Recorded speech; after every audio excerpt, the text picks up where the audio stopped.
The Mirror, the unmasked chapter, finding the joy in the transition. Recently, I celebrated my 66th birthday. I realized something about mirrors.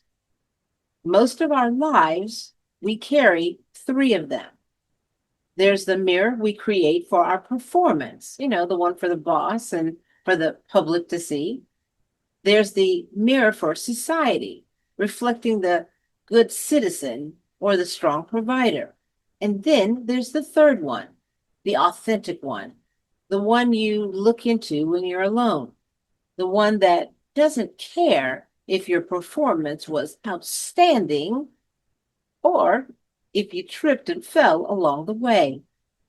As a senior advocate, I've spent my career walking alongside people who are in the prime of their lives and people who are about to start a new journey into the afterlife. And I've learned that we are taught how to perform from the moment we can speak, but we are never taught that dying isn't the end of life. It's simply the ending of a chapter.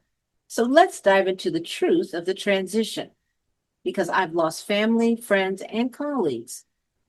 I've seen the transitions, and I'll tell you why spending time with seniors is more impactful than anything else you can do. Why? Well, because they have no one left to impress. They will tell you the truth. They will tell you the lies with passion and fervor. They will show you your mortality. They show you where you got it wrong, where you got it right, and most of the time, they will show you how to fix it while there's still sand in your hourglass. We're told to give people the benefit of the doubt, but we rarely do. Why? Because we don't know ourselves. We think we'd never slip, never cheat, never lie, even for survival. But until you're at the mirror or the final chapter, you don't really know what you do to survive. You haven't experienced it yet. So let's talk about when you might be knocking on the door to transition through the words of palliative care and hospice care. This is when you must give yourself the permission to enjoy where you are at. In the medical system, we use words like palliative care and hospice. So let's strip the clinical coat off those terms. Palliative care isn't just for the dying. It's about comfort. It's about saying, I want to live well right now. Hospice is the recognition that the transition may be near. And I remember my uncle. He was dying of cancer, standing outside the hospital, lighting a cigarette, and my mom was arguing with him, pleading for him to stop. He looked at her with intensity and said, I enjoy this. I'm going to die soon. Don't take what I enjoy away in my last days. And he was right. If someone is at the threshold, what value of life are we giving them?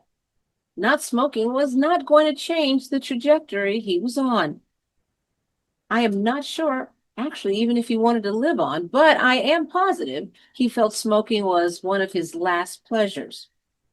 When you look at someone who has been given an expiration date, do you look at them as a patient waiting for the inevitable, or as a human being who still deserves to be satisfied and to live? Because the beauty is in the little things. The mirror is always there, but we spend so much time judging, comparing, and competing that we forget to look into it. We keep things sterile in hospitals because we're terrified of the way we might die or what people will say. But the beauty of life is in the things that make you cry tears of joy. It's watching your dog wag its tail. It's the snow falling. It's watching the Olympics or hearing your favorite singer hit that one note that just vibrates in your chest. Those aren't distractions. They are the power to live another day and not just survive it. So it's time to wipe off that bucket list. I want to speak directly to the seniors listening and to the families sitting beside them. This last leg of the race doesn't have to be sad. It can be a crescendo of appreciation. If you can do something different today, unapologetically and without fear, do it. Experience life to the fullest. Wipe out one more thing off that bucket list.